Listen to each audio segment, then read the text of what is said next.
The night I graduated college, my mother didn't hug me first.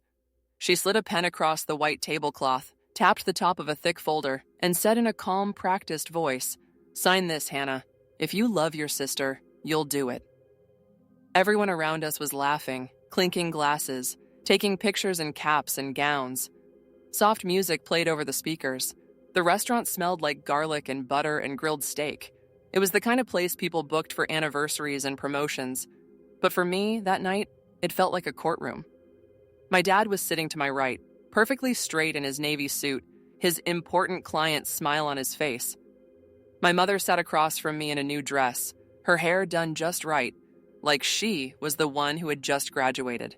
Next to her, my younger sister Mia scrolled on her phone, her makeup flawless, her nails freshly done in a style I knew wasn't cheap. I was still in my black graduation gown, the zipper half undone, my cap resting on the empty chair beside me. My throat was sore from cheering with my friends. My eyes were still a little wet from walking across the stage. And now there was a pen on the table, pointed at me like a weapon. I stared at it for a second, then at the folder. "What is it?" I asked. My dad chuckled like I'd made a joke. "Don't get dramatic, Hannah," he said. "It's just paperwork. A small formality so we can all move forward. It's time to be a team." A formality. A team. I knew, even before I opened the folder, what this was about. I knew from the way my mother's jaw was tight behind her smile, from the way Mia wouldn't quite look at me, from the way my dad's hand stayed resting on the table, close to the folder like he was afraid I might push it away. I picked it up anyway, hands already cold. The first thing my eyes landed on were the words, "Transfer of inheritance." My heart started pounding in my ears. My inheritance. The one my grandfather left in my name. The one that was supposed to be locked away until I finished my degree. The one no one else was supposed to touch. My mother watched my face closely. "Just open it," she said lightly. "Let's not make this into a scene. We're here to celebrate you, honey." Celebrate me. I opened the folder. There, in black and white, was a document stating that I, Hannah Blake, agreed to transfer full control of my inheritance trust to a new account managed by my parents for the educational benefit of my sister, Mia Blake. The rest of the text was dense and small, but I understood enough. If I signed, the money would no longer be mine in any real way. No control, no say, no protection. I looked up slowly. Why? My voice came out smaller than I meant it to. "What is this?" My dad's smile tightened just a little. "Come on, Hannah," he said, lowering his voice. "We've talked about this. Maybe not about this exact paper, but you know how hard things have been. You know how much pressure we're under with Mia's school and the house and everything else." My mother nodded quickly, her eyes shining with that special kind of false sympathy I knew too well. "Your sister wants to be a doctor," she said, like that explained everything. "Med school is unbelievably expensive. You already got your degree. You're done. This is about giving her the same chance you had." "The same chance I had?" I repeated, stunned. "I put myself through college with scholarships and jobs.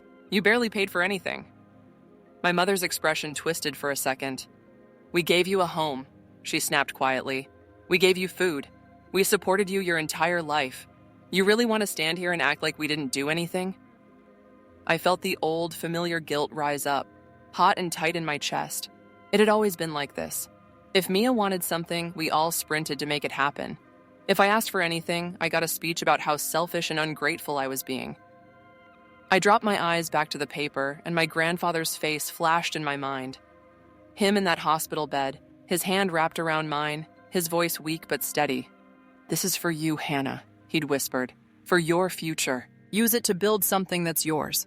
Don't let anyone take this from you. Do you hear me?" I had nodded, tears running down my face. "I promise, Grandpa." Now my parents were sitting across from me, on the night I fulfilled the one condition he set, graduating college, asking me to break that promise. Not gently, not even really asking, demanding. I swallowed hard. "I'm not signing this," I said. The air around the table seemed to freeze. My dad's smile vanished completely. My mother's eyes narrowed, all softness gone. Mia finally looked up from her phone. "Hannah, don't be difficult," my mother said, her tone now low and sharp. "This is family. We don't need a lawyer between us. We decide things together. That's funny, I said quietly. Because no one decided anything with me. You just printed the papers and brought them here, like a surprise gift I'm supposed to be grateful for. My dad leaned in, his expression darkening. Watch your tone, he muttered. We are not your enemy. We are trying to help this family survive. You have money just sitting there gathering dust. Your sister needs it now. You don't. I do, I said. It's my future. It's everything Grandpa wanted for me. My mother sighed dramatically, glancing around like she was embarrassed. If you really loved your sister, she said softly, you would do this without arguing. Mia has always looked up to you. She's counting on you. Mia's lips trembled just a little. I thought you'd help, she said. Dad said you didn't even really care about the money, that you were too principled to use it. My stomach dropped. Of course he did. I turned to her. I care about it because Grandpa left it to me, I said. Because it's the only thing anyone in this family has ever given me that wasn't conditional. My dad shook his head, disgusted. Look at you, he said. So wrapped up in yourself you can't see past your own nose. We raised a selfish child. There it was. The word that had followed me my whole life. Selfish. Selfish for wanting a ride home. Selfish for not giving up my birthday gift when Mia decided she wanted it. Selfish for asking why my sister got a car at 16 and I got a part-time job. I stared at the paper again. If I say no, I asked quietly, what happens? My mother laughed, but there was no humor in it. What happens? She repeated. You tear this family apart. That's what happens. You put your own sister's future at risk. You show us exactly who you really are. My dad nodded. And you walk out of this restaurant alone, he added. Don't come crawling back when you need anything. We are done carrying you. Something inside me snapped then. Not loudly, not dramatically. More like a thin thread finally giving way after years under too much weight. I picked up the folder, closed it carefully, and slid it back across the table. I'm not signing, I said again. And if you try to touch that account without me, I will fight it. My dad's hand came down on the table so hard, the glasses rattled. You ungrateful girl, he hissed. We should never have trusted you with this. You didn't, I said. Grandpa did. For a second, the look in my father's eyes scared me. It was cold, calculated. Not shocked, not even hurt, just angry that his plan wasn't working. My mother's eyes filled with tears, but I knew that look too. It wasn't sadness, it was performance. I can't believe you're doing this to us, she whispered. On your graduation night, after everything we've done for you, I am so ashamed. Mia's eyes were wet now too. Hannah, please, she whispered. I really do want to go to med school, you know that. This would help so much. I thought you were on my side. I loved my sister. I always had. I had been the one helping her with homework, sneaking her snacks when our mother put her on crash diets for dance recitals, comforting her when she cried over boys. But this wasn't just help. This wasn't lending her money for a deposit or paying for a class. This was erasing myself from my own future. I'm on your side, I said slowly. When what you want doesn't require me to set myself on fire. Mia flinched. My dad pushed his chair back. Go ahead then, he said. Walk out. Prove to us that the only thing that matters to you is money. My mother nodded, lips pressed tight. If you walk away from this table, she said, you are walking away from this family. Don't expect us to welcome you back like nothing happened. For a second, my legs felt too weak to stand. A part of me wanted to pick up the pen, sign my name, and make it all go away. To go back to being the easy daughter who didn't cause scenes. But then I saw my grandfather again in my mind, the way his eyes softened when he looked at me, the only person who had truly seen me as more than a backup character in my own life. This is for you, Hannah. My fingers curled into fists. I'm paying for my own dinner, I said quietly. And then I'm going home. My mother's mouth fell open. My father sneered. Fine, he spat. Be like that. But don't say we didn't give you a choice. I didn't answer. I stood up, my knees shaking, and walked away from the table, from the folder, from their furious, disappointed faces. I paid my part of the bill at the front, my hands trembling so hard I almost dropped my card. I stepped out onto the street, the night air cool against my hot cheeks. As I walked back to my apartment in my half-open graduation gown, I felt like I might throw up. I had just said no to my parents, to everything they wanted from me. I had no idea what they were going to do now. But for the first time in my life, under all the fear, there was something else. A tiny flicker of power. It scared me as much as it thrilled me. I had no idea then how much I would need it. The next morning, I woke up feeling like I'd been hit by a truck. My head hurt, my eyes were swollen, and my phone was full of missed calls. 6 from Mom, 4 from Dad, 3 from Mia. There were texts, too. From Mom. Answer your phone right now. I am so disappointed in you. This is not how a daughter behaves. From Dad. We need to talk about last night. You embarrassed us. You made us look like fools. Call me. Do not ignore this. From Mia. Can we please talk? I didn't know it would blow up like that. Please, Hannah. I sat on the edge of my bed. The graduation gown still pooled on the floor where I'd kicked it off. The light from my cheap apartment window made everything look too harsh, too real. I could have called them back. I could have apologized. Instead, I picked up my phone and dialed a different number. One I hadn't used in a while. My grandfather's lawyer.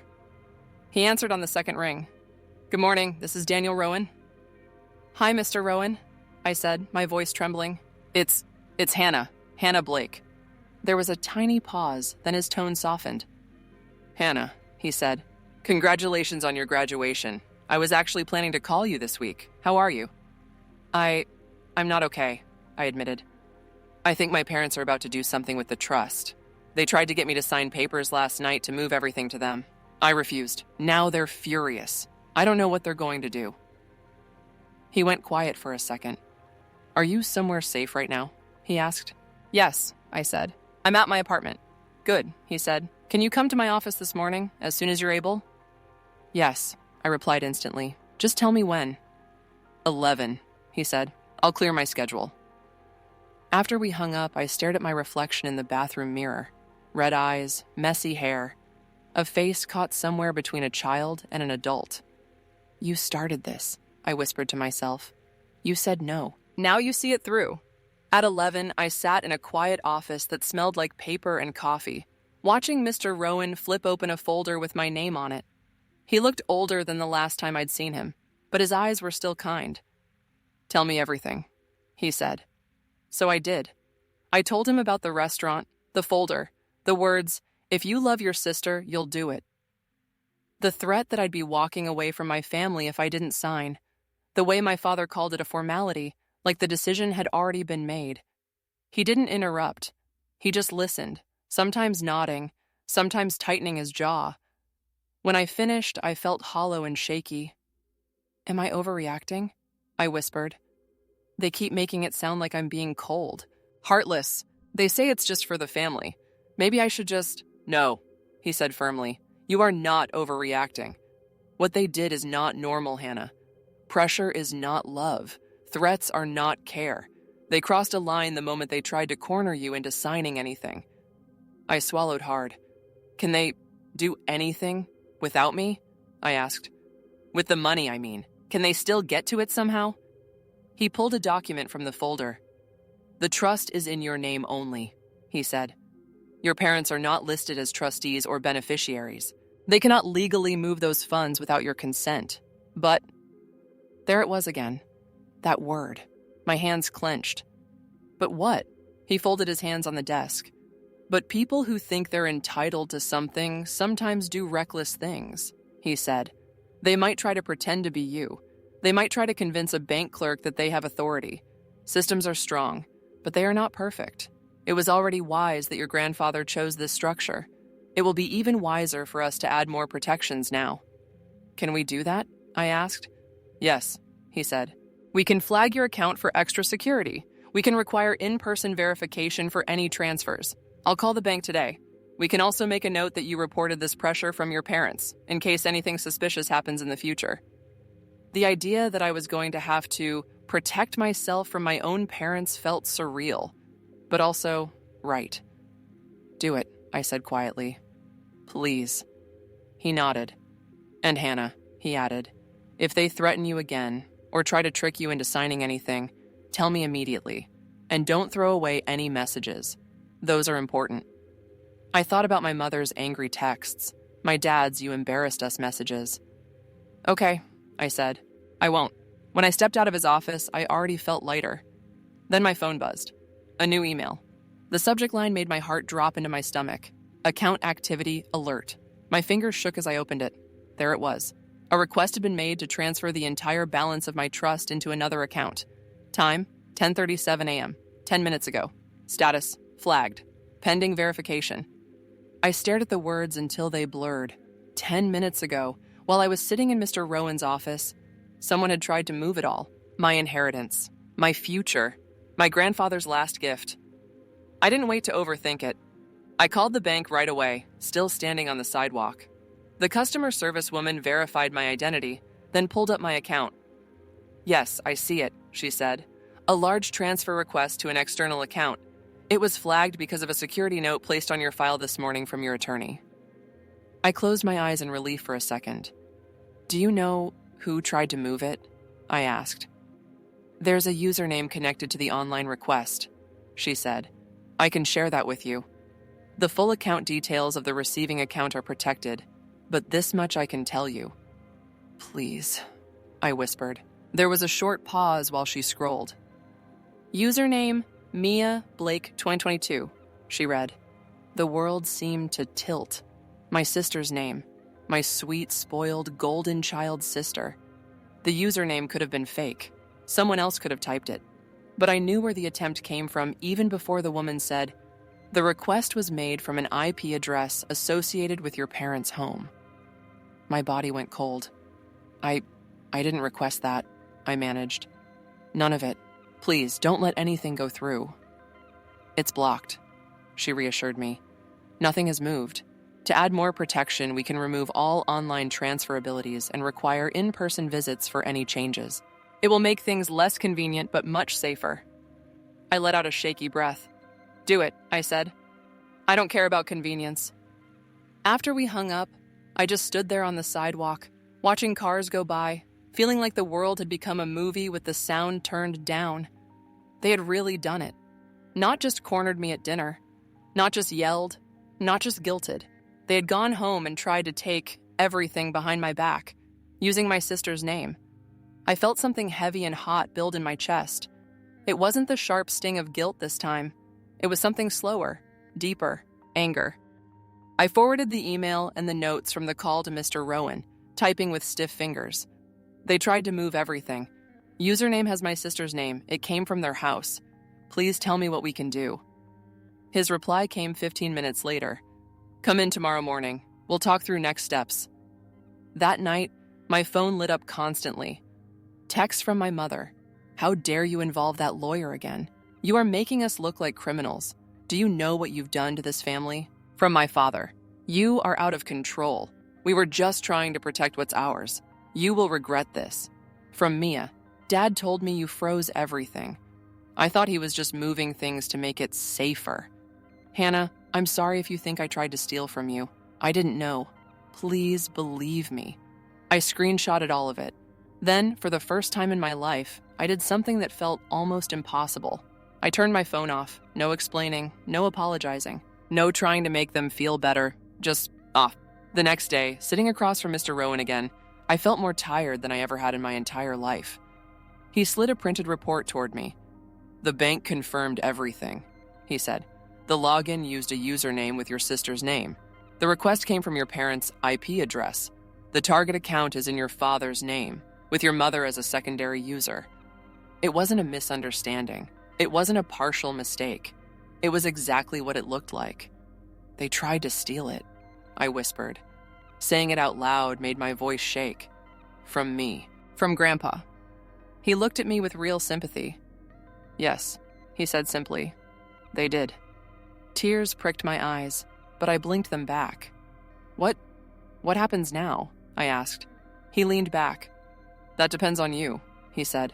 We have enough here to push this legally if you want to. We could file a formal complaint. This could become a case, but we can also start with a middle step. A middle step? I repeated. Yes, he said. We send them a very clear letter, lay everything out, and invite them to a meeting here. We make sure they understand what they did, what they risked, and what will happen if they ever try something like this again. If they respond reasonably, this can end quietly, with your funds protected. If they don't, we'll escalate. But you get to decide how far we go. The thought of dragging my parents through a legal case made my stomach churn. I pictured my father's red, furious face, my mother's outraged texts, Mia sobbing. "I don't want to destroy my family," I whispered. He met my eyes. "Hannah," he said gently, "you didn't destroy anything. They did. You're trying to protect yourself and the wishes of the man who trusted you. The question isn't whether this breaks your family. They already cracked it when they did this. The question is whether you're going to let them keep breaking you." I stared at the table for a long moment. "Send the letter," I said finally. "Let's have the meeting." He nodded. "I'll draft it today," he said.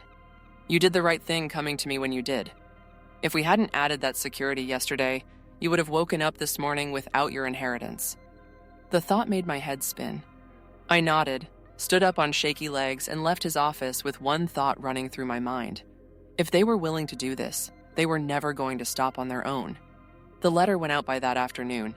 It was polite, serious, and crystal clear. It explained that the trust belonged solely to me, that my parents and sister had no authority over it, that there had been an attempted, unauthorized transfer, that any future attempts would have consequences, that they were invited to a meeting at Mr. Rowan's office to clarify boundaries and expectations. I knew the moment they received it. My phone exploded. From Dad, "You sent a legal letter to your own parents?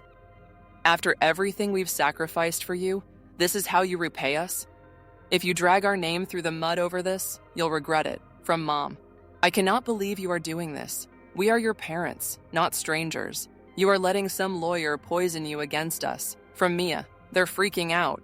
Dad is yelling nonstop. Mom's crying. Please, can't we just talk without lawyers? I don't want this to get worse." My fingers hovered over the keyboard. All the old instincts screamed at me to explain myself, to calm them, to smooth things over. Instead, I typed one simple message to all three. "I will only discuss this with my lawyer present. If you want to talk about the inheritance, come to the meeting." Then, once again, I put my phone down.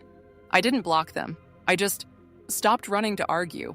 The day of the meeting, my hands shook as I buttoned the only blazer I owned. It was a little too tight in the shoulders, a little cheap-looking next to the clothes my mother usually bought for herself and Mia. But it was mine. I walked into the reception area, and there they were. My dad, jaw tight, in his best suit. My mother, lips pressed in a hard line, eyes already glistening with what I knew would be used as proof of her pain. Mia, in jeans and a hoodie, looking smaller than I remembered. My mother looked up first. "Oh, look, who decided to show up?" she said coldly. "Our daughter who thinks we're criminals." I didn't respond. The receptionist led us into a conference room. The air felt thick, like a storm was about to break. We sat on opposite sides of a long table. My parents and Mia on one side, me and Mr. Rowan on the other. He opened a folder and spoke first. "Thank you all for coming," he said calmly. "As you know, I represent Hannah regarding the trust left to her by her grandfather, Robert Blake. We're here to address some very serious concerns about recent attempts to access those funds." My dad snorted. "Serious concerns," he repeated mockingly. What a dramatic way to say we tried to manage our own family's resources. Mr. Rowan didn't flinch. "Mr. Blake," he said, "you attempted to transfer the entire balance of your daughter's trust into an account you own without her consent. That is not managing. That is a violation." My mother leaned forward. "We didn't transfer anything," she snapped. "The bank stopped it. Nothing even happened. This is all an overreaction." "Nothing happened," Mr. Rowan repeated, "because we put protections in place. Protections we were forced to add after you tried to pressure your daughter at dinner to sign over her inheritance." My dad turned to me, eyes blazing. "Is that what you told him?" he demanded. "You painted us as villains? You left out everything we've done for you, I'm sure." "Oh, I'm very aware of what you've done," I said quietly. My voice sounded steadier than I felt. Mr. Rowan slid a document across the table. "This is the bank's report," he said. "It shows a transfer request made from your home internet connection, using a username that includes Mia's name. The receiving account belongs to you, Mr. Blake, with your wife as a secondary user. Would you like to explain that?" Mia's eyes widened. "Wait, she said, looking at the paper. It went to your account. You said it was going to mine. You said Hannah wasn't going to use any of it and that it was wasted sitting there. My father shot her a warning look. This isn't the time, Mia, he said through his teeth. Actually, Mr. Rowan replied calmly, it's exactly the time. Your daughter deserves to know what happened. Both of them do. My mom rolled her eyes. This is ridiculous, she muttered. We're being treated like criminals because we tried to keep our family afloat. We are drowning in debt. The house, Mia's school, everything. That money was just sitting there. We were going to use it for all of us, not just her. It was not yours to use, Mr. Rowan said. Your father, Hannah's grandfather, made that decision very clear in his will. He left other things to other family members. This trust was for Hannah, and Hannah alone. My father's face turned red. That was my father, he snapped. I knew him better than any piece of paper. He would have wanted that money to help everyone. That's interesting, Mr. Rowan said, because when he set this up, he specifically stated in writing that he did not want it falling under your control. He insisted we add extra safeguards. He told me, and I quote, at least one person in this family deserves a future that can't be taken from them. I don't think he was talking about you. I sucked in a breath. I'd never known he'd said that out loud to someone else. I wasn't the only one he'd warned. My dad looked like he'd been slapped. He said that? My mother demanded, turning to him. He ignored her. We are not signing anything, he said suddenly. You can't make us. We will not put our names on some document that makes us look like thieves. Actually, Mr. Rowan said pleasantly, you can refuse to sign. That is your right. Just as it is our right to file a formal report with the bank and, if needed, the authorities. The attempted transfer is already logged. This would simply move things to the next stage. My mother's face drained of color. Your board seat, she whispered to my father. If this gets out, he whipped his head toward her. Be quiet, he snapped. Mia flinched in her seat. I don't want any of this, she said suddenly, her voice shaking. I didn't even understand what was going on. Dad told me Hannah didn't care about the money, that she was going to waste it. I thought we were just moving it into a safer place for me. I looked at her, my chest aching. You never asked me, I said softly. She dropped her gaze. Please, she said. I was stupid. I'm sorry. I shouldn't have believed him without talking to you. Mr. Rowan slid another paper onto the table. This is a very simple agreement, he said. It states that you, Mr. and Mrs. Blake, understand that you have no claim or authority over Hannah's inheritance, and that you will not attempt to access, transfer, or pressure her to give it up in any way. If you sign this, we will consider the matter closed, as long as you keep your word. And if we don't, my father asked. Then we escalate, Mr. Rowan said. The record speaks for itself. I assure you, the system will not be as gentle as I'm being today. The room went silent. My mother's hands were shaking in her lap. My father's jaw was clenched so tight I could hear his teeth grind. Mia stared between us like she was watching a crack spread through the center of her world. Slowly, my mother reached for the pen. Give it to me, she muttered. My father's head whipped around. What are you doing? He demanded. Saving what's left of this family, she snapped quietly. And your precious image. Or would you prefer everyone finds out you tried to empty your own child's account? She signed her name with quick, angry strokes, then shoved the pen toward him. Sign it, she said. Now. He hesitated, then glared across the table at me. I will never forget this, Hannah, he said. Any of it. I won't either, I replied. He scribbled his name. Mr. Rowan took the paper, checked the signatures, and nodded. Thank you, he said. This will be added to the trust's file. My father shoved his chair back and stood.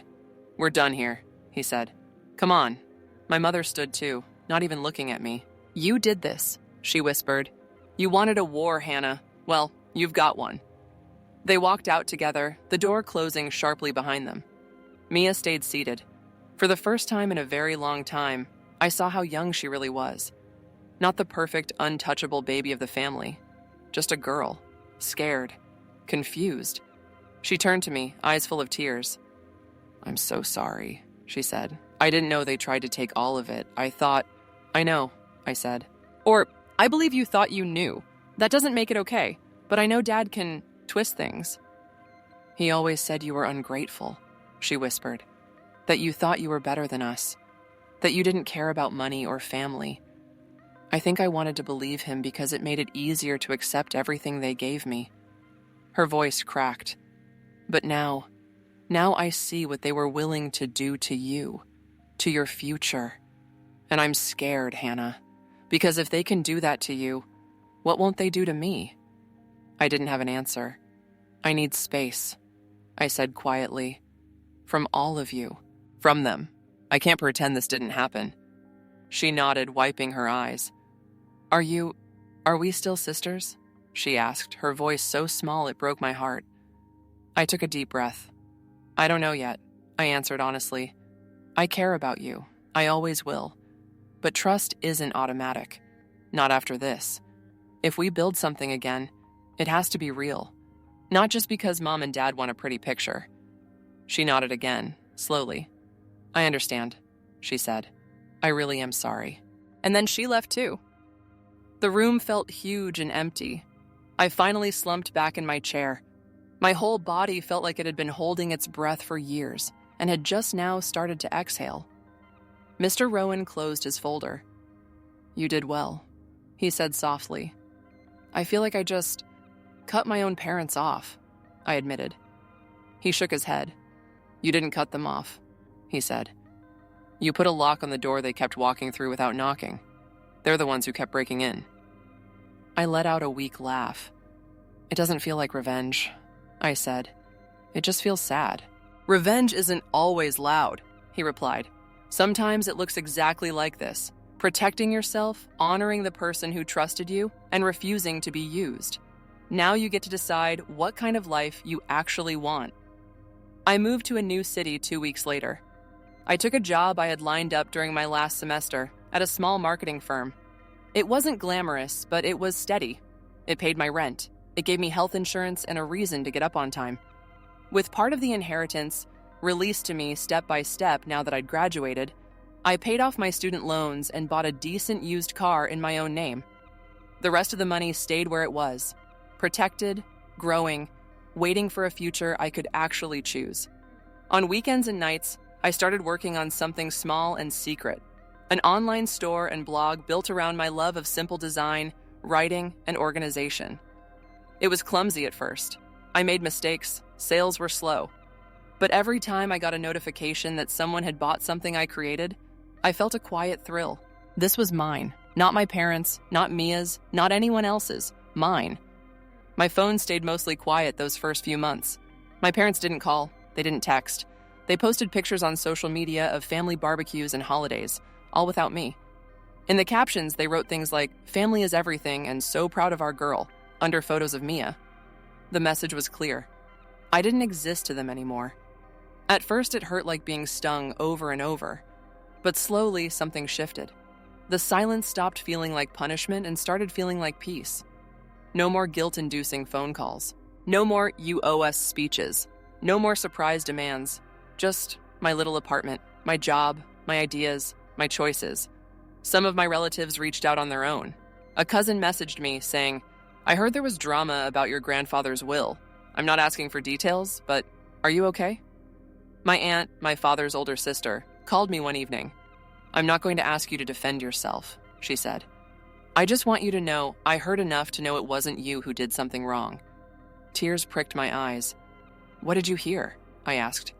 "That your parents tried to reorganize money that your grandfather very clearly left to you," she said. "That they dragged you to dinner expecting you to give it away, and that you said no." I was silent. She sighed. "Your father has always had a controlling streak when it comes to money," she said. "Your grandfather knew that. That's part of why he did what he did. He told me once, if I don't put it in Hannah's name directly, it'll disappear into their mess. He trusted you." My chest felt tight. "He said that to you?" I whispered. "Yes," she said. "So whatever they're saying about you now, remember this. He would be on your side." After that call, I stopped wondering quite so much if I was the villain in their story. I started to accept something that hurt and healed me at the same time. I hadn't betrayed my family. They had betrayed me. About a year later, I got a message from Mia. It was longer than the quick, happy birthday she'd sent a few months earlier, or the Merry Christmas text that had felt stiff and forced. This time, she wrote, "I'm going to be in your city for a weekend trip with some friends.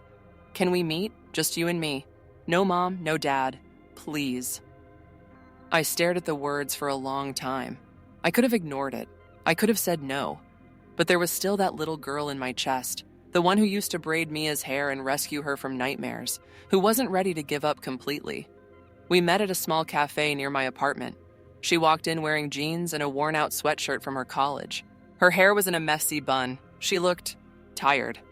I stood up, and for a second we just looked at each other. "Hi," she said softly. "Hey," I replied. We sat down. For a minute, we just stirred our drinks in silence. Finally, Mia took a deep breath. "Mom and Dad told everyone you abandoned the family for money," she said bluntly. "They said you ran to lawyers instead of talking to them, that you stabbed them in the back. They made it sound like you chose some numbers in an account over us." My stomach clenched. "I figured they'd say something like that," I said. "At first, I believed them," she admitted. "I was so mad at you.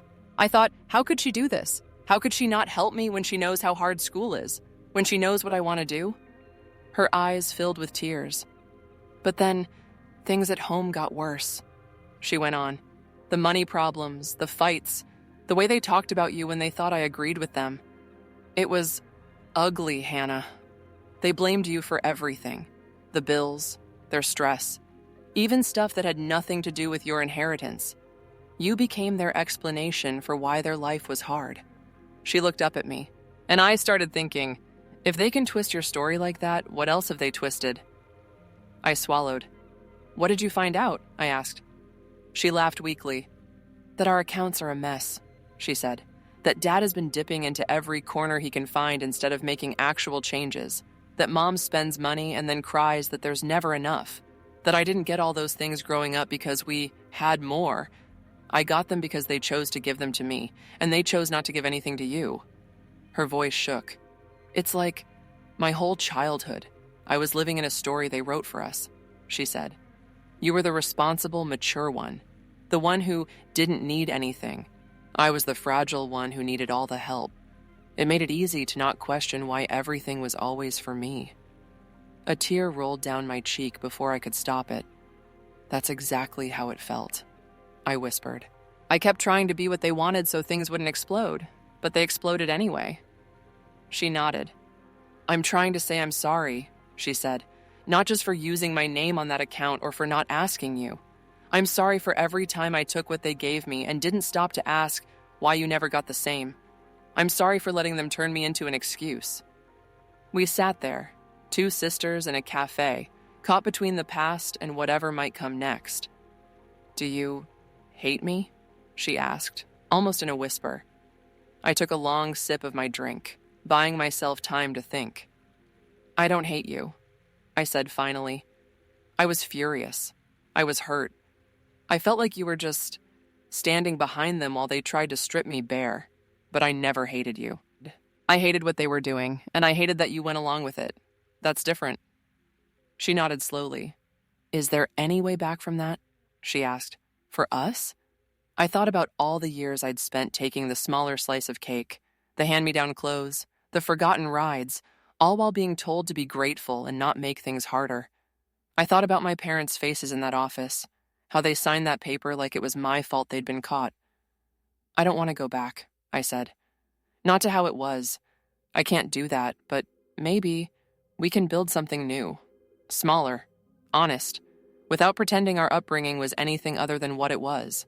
Her shoulders dropped a little, like she'd been holding her breath. "I'll take that," she said, voice cracking. "I'll take anything that means I haven't lost you completely." We talked for almost 2 hours. She told me about classes, about the pressure she felt now that she understood what things cost, about how our parents still used my name like a curse when bills came in. I told her about my job, about my tiny apartment, about my side business and how satisfying it felt to earn even small amounts from something that was mine. We didn't solve everything. There wasn't a big hug with dramatic music. When we parted, it was with a quiet, "Text me when you get back," and a half smile. But it was a start. Walking back to my apartment alone, the city noise wrapping around me like a blanket, I realized something.